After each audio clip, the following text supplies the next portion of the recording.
It's always a little scary when you want to make a video about like the unattractive things that girls do, because every time you do it, you're basically telling them, hey, when you do this, you're ugly. And that never makes someone feel good if they end up realizing that they're doing one of these things. And so I just have a feeling that there's going to be a number of comments below this video basically saying, hey, you can't say that. But in reality, I'm going to say it anyway because I'm not the only person thinking this. This isn't a video about my opinions. This is something that the majority, the vast majority of guys all agree are not attractive things that some girls tend to do, and maybe they don't even realize that it's not attractive. So if you guys like when I make these videos that are a little bit more controversial and maybe, you know, me telling the truth that other people wouldn't normally say on YouTube, give this video a thumbs up down below, just to let me know that you support me and, you know, to fight off all the haters. And if you want, feel free to leave a comment down below about something that you think is unattractive that guys do. That way we're even, we can both talk about unattractive things people do, and, you know, no one's getting mad. But anyway, with that being said, let's dive right in. Now the first thing that I want to talk about that some girls do, and this for me is just like a total turn off, but it's when they're really uncomfortable with any silence. Basically, they hate awkward silences. And hating an awkward silence isn't the turnoff. It's only a turnoff because it's only an awkward silence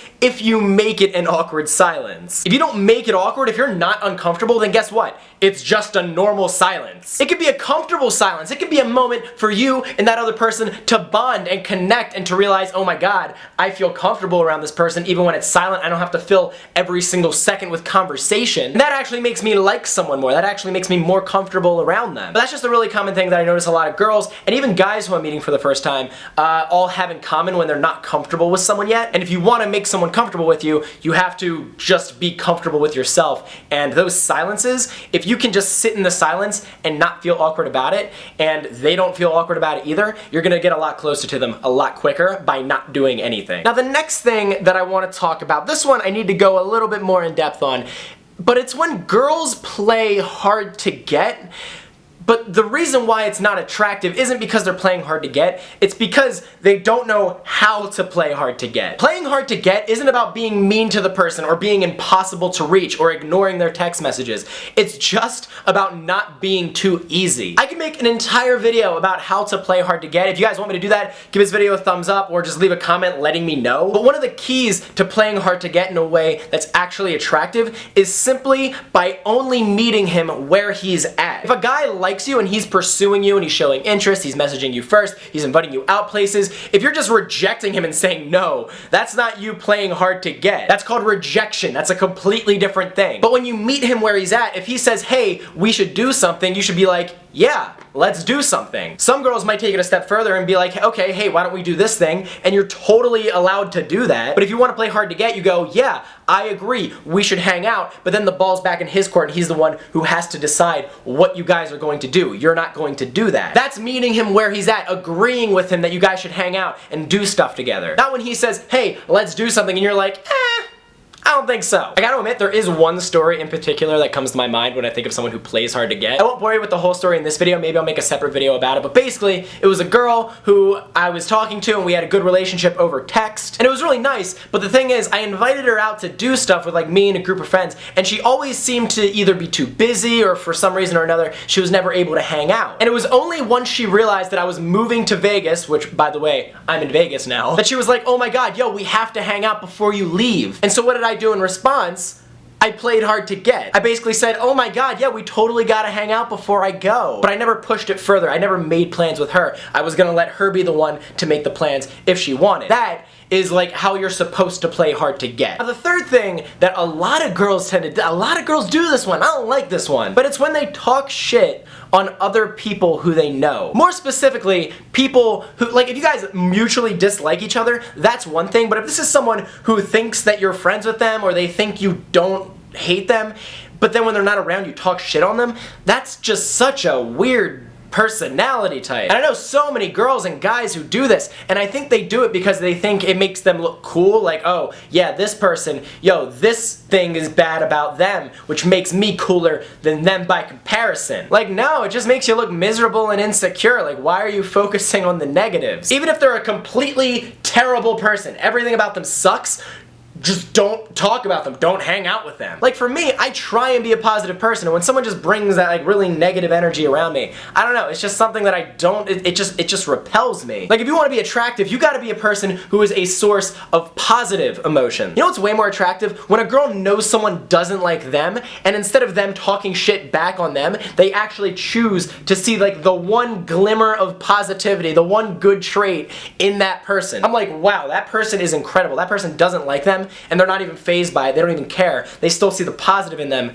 Like, what does that say about them? They're obviously an amazing person inside and out. And honestly, if you're a miserable person, you're only going to attract more misery. Misery loves company, but positivity also loves company. Now this next thing, this is like one of those ones that's like really low key, so I love looking out for this one because a lot of people don't think about it. But it's all about how do they treat workers or staff at a restaurant or anywhere when you go out with them. Are they respectful to the waiter? Are they treating them like a friend? Are they being rude to them? Are they asking for a lot of stuff from them? In my opinion, how someone treats a waiter is how they're going to probably treat you in about 6 months. And it's because when she's rude to that person, because they're working, they can't really do anything about it. And it's like she knows that, or even if it's a guy, it's like he knows that. And it's one of those things where it's like, like, what's wrong with you? And to me, I just see that as a total turn off. Also, at the same time, to be completely honest, I've never gone on a date with someone who is actually rude to a waiter.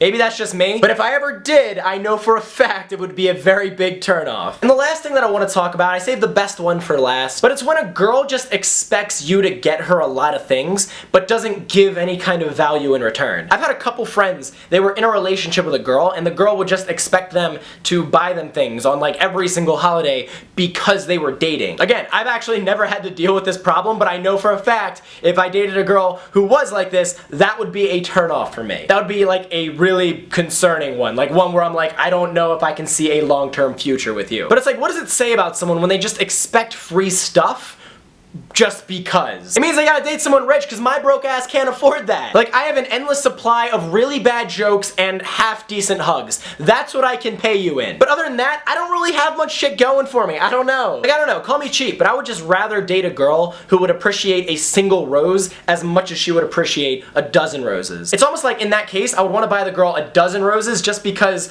I want to show that I care more, rather than the girl who expects it and then I feel like I have to. Like that's almost like reverse psychology where I'm like, oh, I have to? Now I'm not getting any. Because like I know I'm gonna be successful someday and I don't want to date someone who's like super materialistic, and I just feel like most people, I feel like most people are. That's just me though. To be fair, there are guys who are materialistic and there are girls who are materialistic, so that's not gonna be a turnoff for every single guy. I just know for me, I don't really care about materialistic things, so I don't want to date a girl who is. By the way, if you do any of these things, I just want to say sorry. I'm not trying to like offend you or be mean. I'm just trying to say that for a lot of guys, those are definitely big turnoffs. But if you want, feel free to let me know one thing that you think is a huge turnoff that a lot of guys do in the comment section down below. Obviously, because you've watched this far into the video, you are someone who wants to become the most attractive version of yourself, and avoiding doing the unattractive things, that's definitely half the battle. But after you know what not to do, it's also important to have like a list of things that you can do that make you that attractive version of yourself. So I decided to make something called the attraction checklist. A lot of you guys have heard about it, a lot of you already have it. And the attraction checklist is literally a list of things you can do. You can save it in your phone, it's super easy. And if you're going on a date with a guy you like, you can just go down the list of things it says on the date, and by the end of the date, he will be attracted to you. It's very cool, it's very simple and easy to follow. I love it. A lot of people who watch these videos already have it because they're serious about becoming the most attractive version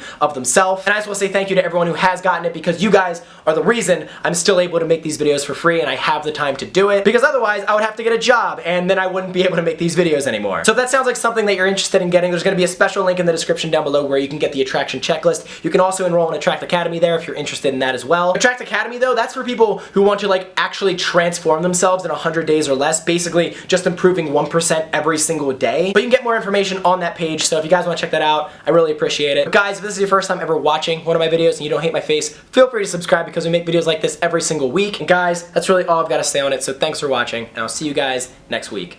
Peace.